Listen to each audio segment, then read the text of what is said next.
Back to Action 2 News at 6. One teacher's idea became reality for her students and the community to enjoy. Yeah, if you walk along the Red Smith Trail in Green Bay, you can read a book and connect with nature at the same time. Story Trail is made possible through a grant from the Green Bay Area Public Schools Education Foundation. There are 18 signposts along the trail, a page attached to each sign. Visitors can read the story as you walk the trail. Half-mile loop can be completed in as quick as 10 to 15 minutes, but little learners are encouraged to take as much time as they'd like.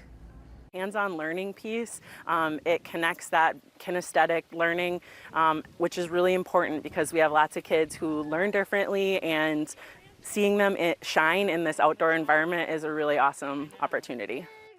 The trail is open year-round. Posted stories will change through the seasons.